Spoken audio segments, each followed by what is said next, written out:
Ladies and gentlemen, boys and girls, I'm trying to see who's all here. This is awesome. And I can watch the Bulls game while it's going on, which is double plus groovy.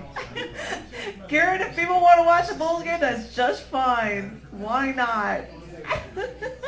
As long as you applaud appropriately for our phenomenal feature this evening. Ladies and gentlemen, this man, he's already starting.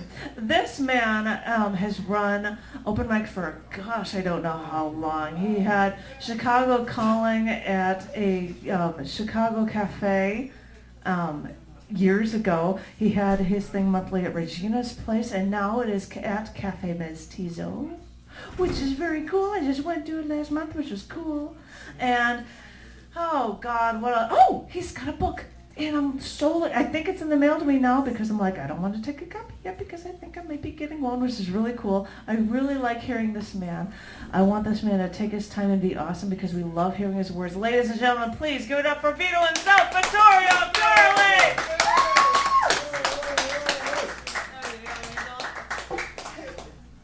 Thank you. Uh-oh, he's got his bag.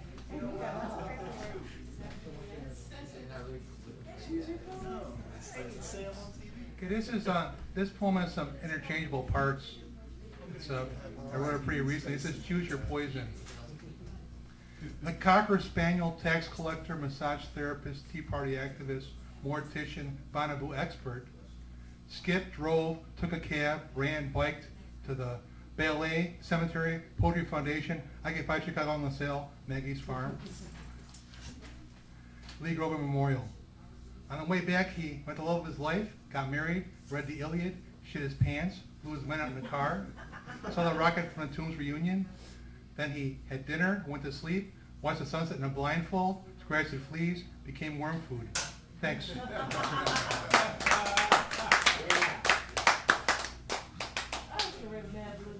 This one's a mashup of Thomas Tronstromer, Stephanie Dunn, a local poet, Steve Englehart, Captain America comics from the 70s, and the national lyrics. I fall asleep among the swallows and wake up among the eagles as midget angels perform joyful crucifixions. Guide my hand, Father, as I avenge your death. I defend my family with an orange umbrella. It is silent as the Quaker service. The girls say meow as their brains turn to ash. I've learned a lot since the days I reveled in my enemies' deaths, but I don't have the drugs to sort it out. I'm surrounded by written signs I can't interpret. I'm totally illiterate. Never had the homeless look more fashionable. Since I returned to life after being frozen in the ice floe, I got married. Never got married, and Ohio don't remember me. Thanks. This one's from the book now. What's the title of the book? It's called The Passion for Apathy. And Collective Rejected Poems by Vittorio Carli. I'm selling them for $10. And so I kind of have a couple of, almost like, look at this one. The New Math. My whole life's been a series of missed opportunities, inflated hyperbole, failed similes, and inappropriate analogies. I see, hear, feel, touch, taste, smell synesthesia everywhere I go. It's driving me crazy. Does 1 plus 1 still equal 1? Can 2 minus 1 still equal 2? Nothing adds up. There's no center to hold. The dam's about to burst, the dam's about to burst. Move the grain, move the grain. The British are coming, the British are coming, the French are already here. Jacques Derry was never my dada. No historical, pre-hysterical, reconstructed, deconstruction serves no function. It's literary pleasure obstruction. Choose the meaning, chase your tail, chase the meaning, kill the whale. Moby means dick to new fisher people, but he still gets some play. Thanks. I guess this is like a signature poem. I do it for my students a lot of times at the beginning of the semester. This is Poem with Vacuum. Don't be afraid of me. I'm only an English teacher. Take my class. Tell your friends if you like it. I just want to suck out your energy. I just want to suck out your creativity. I just want to suck out your spontaneity. Degree makes it all worthwhile. In my class, you'll learn every paragraph must have a topic sentence. Every essay must have exactly 5 paragraphs. More or less would be a crime. Punishable by death! Don't be afraid. I'm only an English teacher. Take my class. Con 102, sections 02 and 22. There's still plenty of room. Thanks.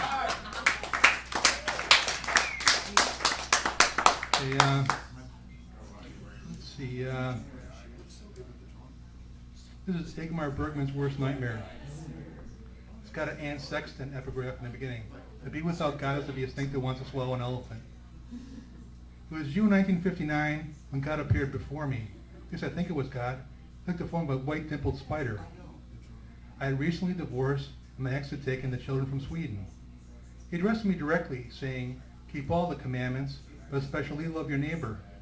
Then he paused for effect. As he drained dry a fly, he stared at his web. He disappeared into darkness. To be without God is to be a snake that wants to swallow an elephant. One must see the night before one can realize the day. Thanks.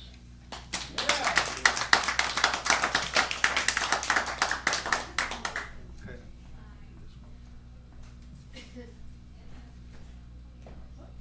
That's it? Encore! Encore! Encore!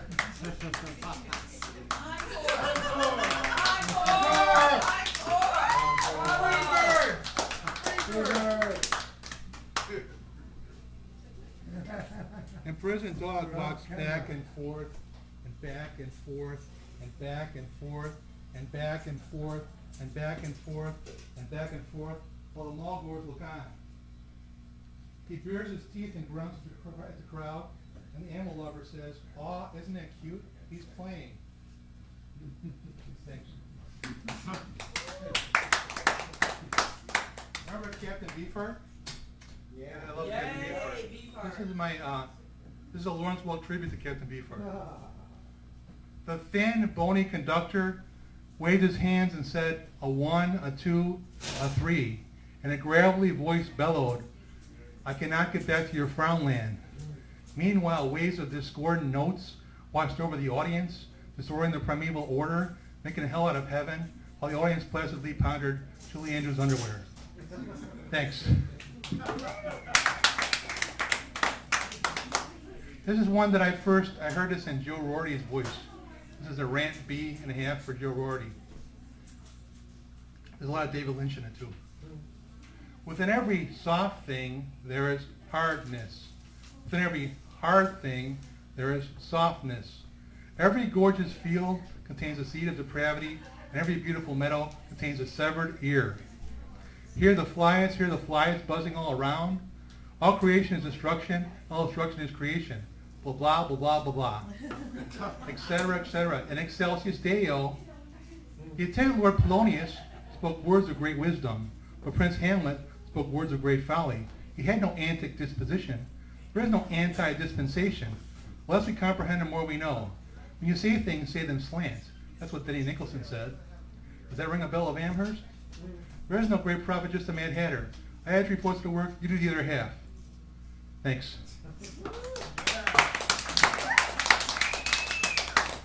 This is a poem I wrote for Halloween, Bloody Nonsense. Don't believe any kindred or lusty vamps, whether they're batty seniors or toothy tramps. Never saw Varney Nosferatu or Old Drac, Carmilla Vampirella or the Vampire Lestat. Lafano and Stoker only wrote works of fiction with creepy images, laborious diction. Once met a Buffy, she wasn't a slayer. Her guy's no angel, was a bit of a player. The only real example of The Walking Dead is the school administrator or department head. Gotta keep rhyming within my rights, but I'm kind of sorry my poetry bites. Thanks. This is Jesus' Kid Brother Speaks. Yes. Oh yeah. So everyone remembers him. Few people remember me. Theologians argue I never existed because they want to believe Mom was a virgin her whole life. I'm a dirty family secret, the black sheep, an early Billy Carter. When he said, "Who is my mother? Who are my brothers? You must not tell me what to do," he needed to get a slap. Whereas I would have been crucified. Divinity definitely has its perks. I had to deal with all the rumors about him being illegitimate. I stepped up and defended him a million times, and what did I get? Immediately mentioned Matthew. Most Christians don't even know I existed. We were a carpenter's family on a limited budget.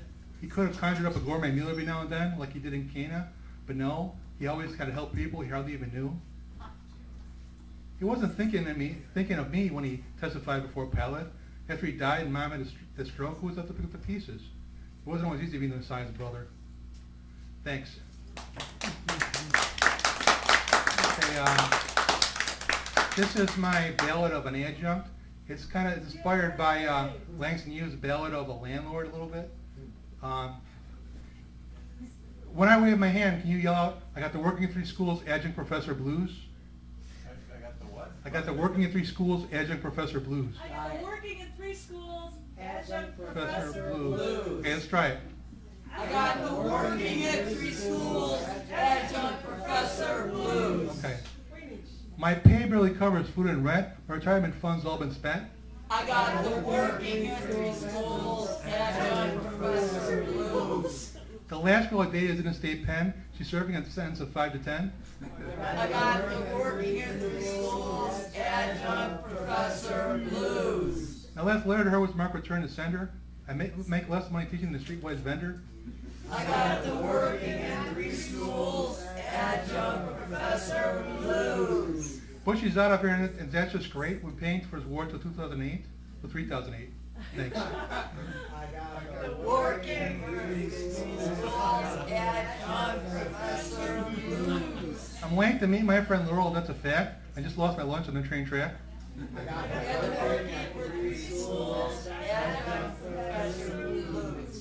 Don't want to sound like a complainer or a sad sack, but I have IBS, constipation, and a bad back.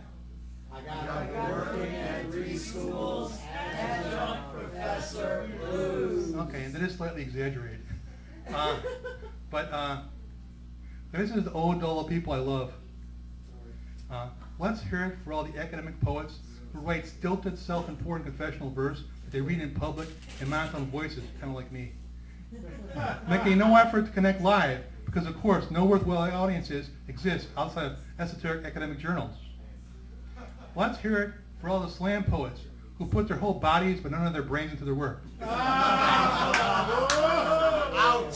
Let's hear it for the nude poetry anti-slammers. It takes considerable courage to take off your clothes in public when you're 25 and gorgeous. Let's hear it for the modern deconstructionist collegiate careers on a tenure track, dedicated to what matters, fostering economic equality and banishing bias, but only in language, because of course we all know reality only exists in language. Let's hear it for all the cultural conservative politicos who spend too much time lecturing us on traditions of family values and socially approved sexuality while they bend over and take it from Exxon and Enron. Let's hear it for the vegetarian vampires in a co-op who very publicly refuse meat and dairy while they show off their elegant leather sandals. All they're saying is give peas a chance. Let's hear it for all the dizzy hip neo beats, because no one has ever combined jazz with poetry or eulogized Monk before, and we all know that Miles 2 always stayed static. Let's hear it for all the poets who toss out verbal landmines to get out of the way before they go off, they're the bomb. Let's give them all a hand. I tried to include everybody.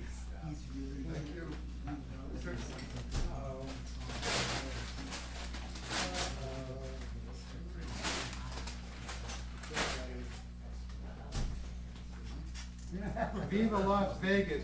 Viva Las Vegas. Viva La Alan Vega. Let's play suicide. Let's play suicide. Oh, hello and goodbye. Good boy and hello.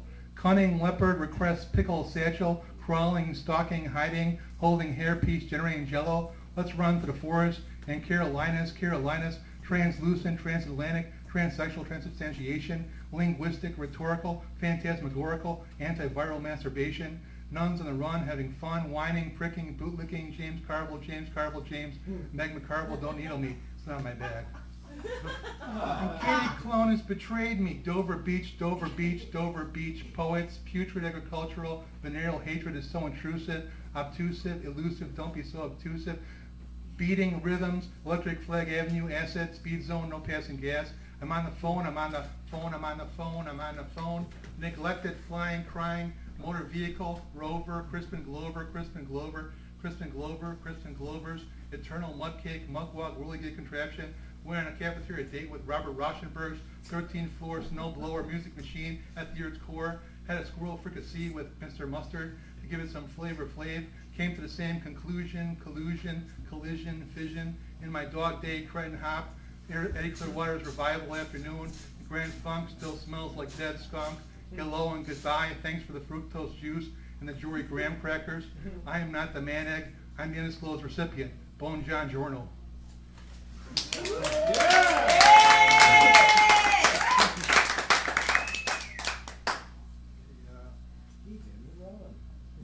This is a poem I wrote for a lost icon of poetry, Whatever Happened to Shad. You want to yell that out?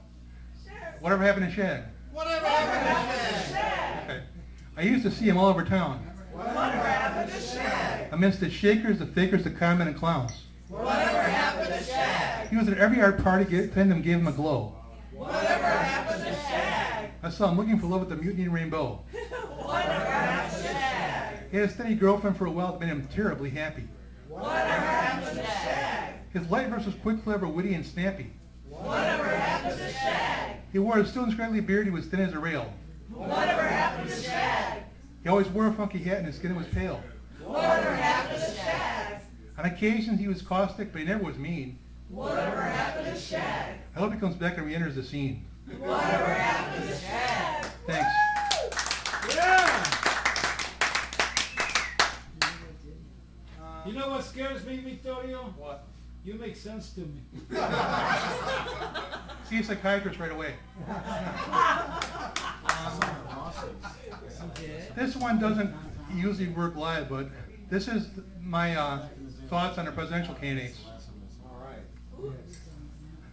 Bachman's a compassionate conservative. Actually, someone dropped out.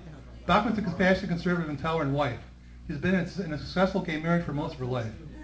He's a strict recreationist and a religious right-winger. She also thinks Paul Revere was a program bell ringer. Richard Perry's is a hard-working Texas-based son of a gun. He jogs with a firearm and shoots coyotes for fun. His numbers have gone down, significantly that's true.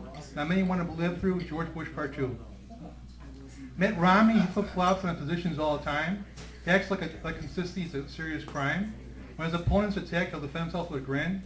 We all know it would be hard for a Mormon to win. Sarah Palin was the governor of a far-off cold place. She comes off well on TV with her photogenic face. But her attacks on Obama were excessive and mean. He's less qualified to run the country than Charlie Sheen. The Newt's a slimy, cold-blooded creature that dwells in a swamp bed. His contact in America made many lefties see red. He's a fearless proponent of traditional values in married life. So why he took up with his business before leaving his sick wife.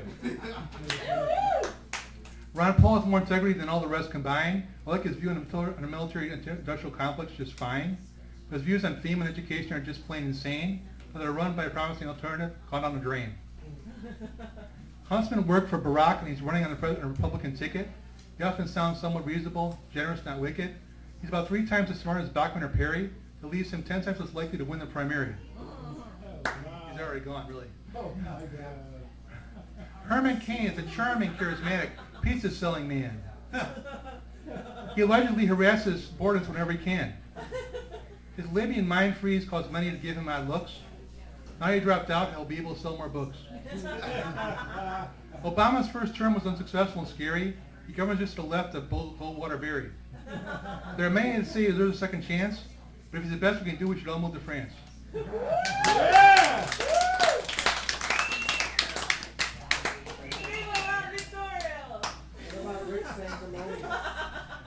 I didn't get the sanatorium. I wouldn't vote for him. I'm not going to vote for him, but I like Berman Supreme. Have you heard of Berman Supreme? I have. Yeah. He says he's going to give everybody a pony if he wins. I want a pony. And he wants to train a military in zombie apocalypse preparedness. And also he wants to invest money in time travel. Oh, good investment. Yeah, but this one here, I guess it's really not finished, but Shelley Newman helped edit it. But this is about one of my favorite films, Two-Lane Blacktop. Anybody seen that? Or it's kind of like Easy Rider, what Easy Rider could have been. It's still like Easy Rider, but it's even better. Yeah. Who's in it? Nobody too famous. I'm trying to think. I don't remember offhand. Instead of working in a straight 9 to 5, you peddle rude rootlessness, acidic alienation, Cassidy-esque, cool macho miscommunication, and hippie trippy material spiritualism from town to town, living in a world in which words no longer exist, and if it ever did. We're draft dodging long hairs, pick up patriotic servicemen without throwing a single punch, or hearing a harsh word, and jailbait runaways.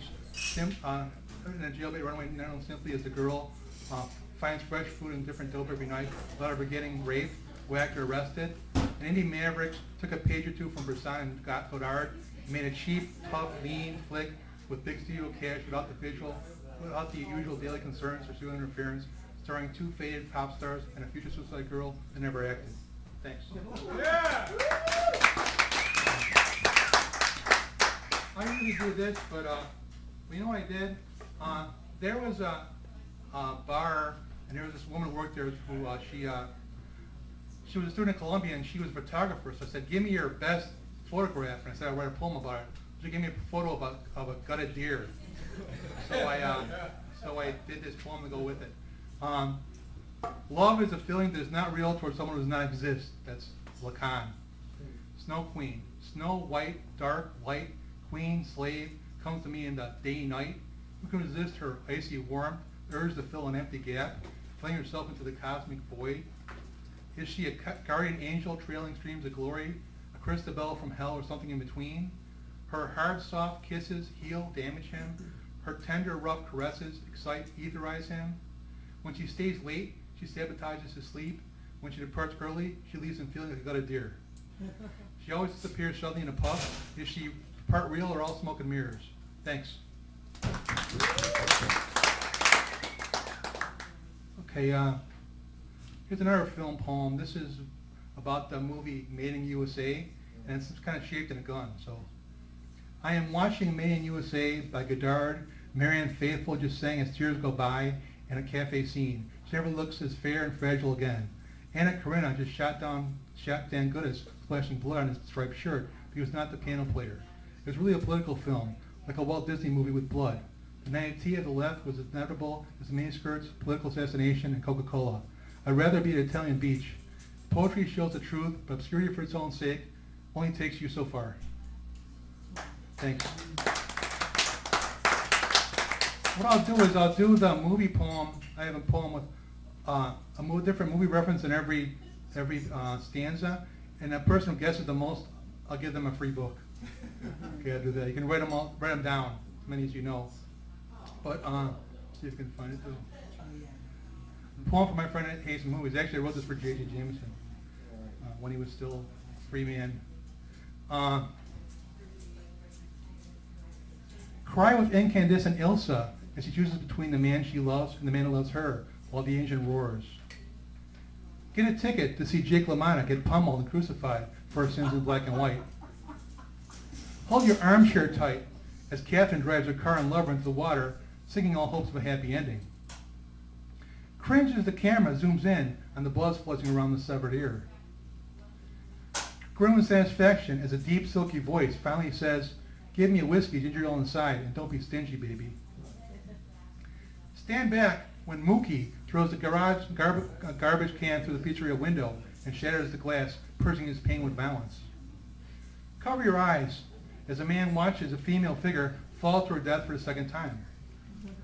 Spread your arms as the baby carriage falls down the Odessa steps. Feel your heart dissolve as the burly strongman Zampano hears the humming of a familiar sound. Smile unsurely as a once blind flower girl sees her humble benefactor for the first time. See the iridescent crying Buddha mat fall off the mountain and feel yourself submerged in a wave of tranquil detachment. As the faces of Elma and Elizabeth merge, feel your own personality fall away as it becomes one with the unknowable, transcendent. Tremble with anticipation as Gabriel opens the container and releases the Pandora's box of trouble. Take a road trip to dark, bleak Xanadu. Never has something represented nothing so well. Is this not the world made flesh? Is this not the gaze of God behind the lens? Thanks. Yeah. Okay, let's see. Just 1 second. I used to do this for a mock wedding ceremony thing with the bubble-wrap bride. But this is, the pages aren't right. The Sylvia Plath's dream wedding. Dearly beloved, we are haggard here together to witness the death of two-ness and the birth of oneness. Do you, bridegroom, take this, woman, to making to mold till you're cold? Achoo, I have the flu. Do you, spring bride, promise to service and obey your husband in fickleness without wealth? Achoo, fuck you. Does anyone have any objectives? You may now miss your life. I'm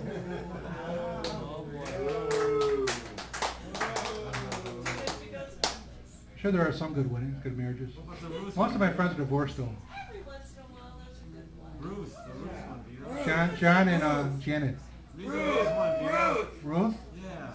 Okay. All right. Well, maybe I shouldn't tell a story about this. But should I tell a story about this or not? Tell it. Well, I used to know this woman, really sweet woman, and she used to be in this art group called the Ever So Secret Order of Lamprey, and she had a kind of a nice photography gig, and she was doing a lot of freelance photography, and she was very creative. Then I didn't see her for about 10 years. She kind of had a breakdown. Then next time I saw her, she was homeless. But this is the poem I wrote.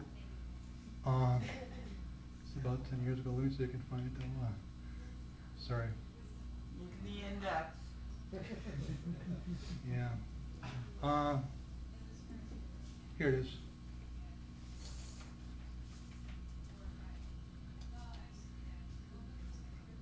Long-haired girl woman struts in, wearing tall boots and a mauve leather jacket, proud as Nico amongst the art pieces, remnants of a dead civilization, reminders that art once existed. Big-eyed, full of wonder, this quiet, bubbly, effervescent, buoyant, living spirit of the 60s reveals herself in conversation as eagerly and joyfully as a child unwrapping a present at Christmas. So, thanks. It is kind of vulnerable quality like Nico. This poem, I took a class a long time ago, and they showed me a Samuel Beckett movie, which was interesting but really horrible. It was about a man who wakes up out of a coma and just babbles on and on and on until you want to kill him. And so I kind of thought, what would I say if I woke up out of a coma, for 10 years? And so this is the man who spoke for the first time. Mother, father, lover, executioner, I've got so little to say and so much time to say it. Before taking of T-shirts for sale. This is a good beginning, good beginning, good beginning. Every beginning is an ending. To make an ending is to make a beginning. Newspaper writers don't make much money. Makes the world go around, the world go around, the world go around. In circles, it's like a bird up in the sky. Those who cannot remember the past are condemned to repeat it, repeat it, repeat it. It's beginning to look a lot like Christmas. And George, Santayana, Rosanna, Dana, Fana, Mana. It's a name game. The world is itself, the last judgment on it. Psychoanalysis may drive away my demons, and fear may also drive away my angels. I've always depended on the kindness of strangers in the night, exchanging glances, because they're in the wrong size. Really doesn't matter over mine. A glass of water rapidly drank E. Cummings. So, thanks. How much time do I have? Or? One. Maybe. Yeah, one. Give us a finale piece. Okay. Then we ask all sorts of questions. I'll call somebody over. You want to hear the final piece exist or titled untitled? War one. Surrealist. War. War? I don't think I have a war one. Limbo. All right. Limbo. I like limbo. I like Actually- limbo. Okay, actually, this one appeared in a book with John Ashbery, but they misspelled my name with one T. But that's okay. But it's about kind of religious doubt. Somewhere there's a place that isn't a place, condoned by a church that isn't a church. Something but reaches it that never existed, even though it exists, and it disappears. Another day, a group of theologians, there aren't theologians, say the Lord's Prayer was never the Lord's Prayer, and it too ceases to exist. Deep in the bowels of hell, a heretic who isn't a heretic smells when he hears no longer a heretic, and he reappears even though he never disappeared. In the newspapers, reporters aren't really reporters. Reports that Shroud's turn wasn't worn by Jesus. When word reaches the blind blue-eyed deity, he can't help but die again, even though he's already dead. He frowns and ceases to exist. Thanks. Stay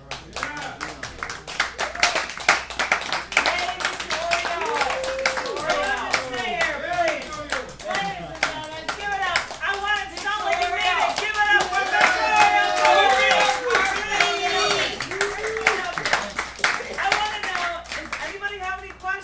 with his hand. We have Q&A time. Does anyone have any questions? I want to know about Vito and movies. I really dislike films. I never watched them. And Oh, stop. Ever. it had no influence on my life whatsoever. What's like your favorite or what you think is the best poetry movie ever? You know what? I don't know if I can.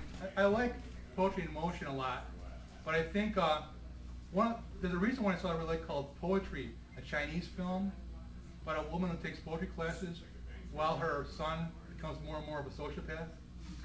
And that was a very beautiful and nasty movie that I admired a lot. But I don't know if I can choose.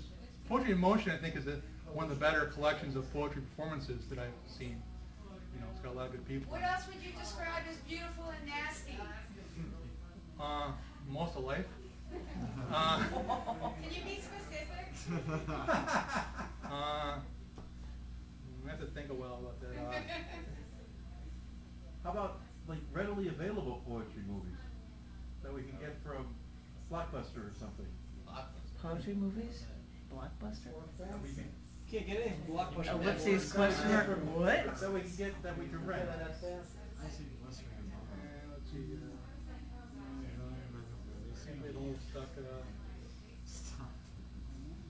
I wrote a big article about it too. That is a Dead Poet Society. Yeah, really. It's good, but Answer the question. I have Al Pacino is one of my favorites. a stupid question. You had to think about all the people that are phonies and stuff, including the vegetarians who wear shirts that say peas on earth and things, and I'm like, wait a minute, I'm a vegetarian. I don't wear leather. My sister gave me a shirt that says peas on earth. That isn't about me, is it? Okay. Oh, yeah. There's a great, I really like, Pasolini is the best, I think, poet filmmaker. You know, he did the Gospel according to Matthew. But I think his poems are better than his films. With poets is probably always the case. Beautiful and ugly. What do you think of Rod McEwen? Well, I might not throw away Caesar and Son if somebody gave it to me, but he's not really one of my favorites. You know, like he's kind of like an Edith Bunker poet or something.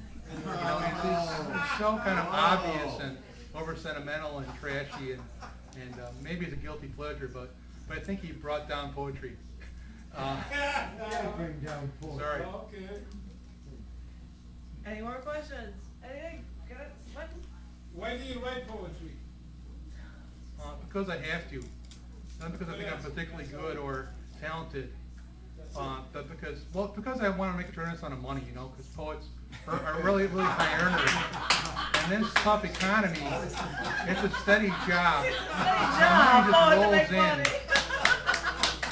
But seriously though, I think poetry probably gives you more freedom than a lot of other literary genres. You can mess around more and experiment with structure. You can do that in fiction too, but I think poetry is a little more free. Yeah. Maybe. Ladies and gentlemen, one more time.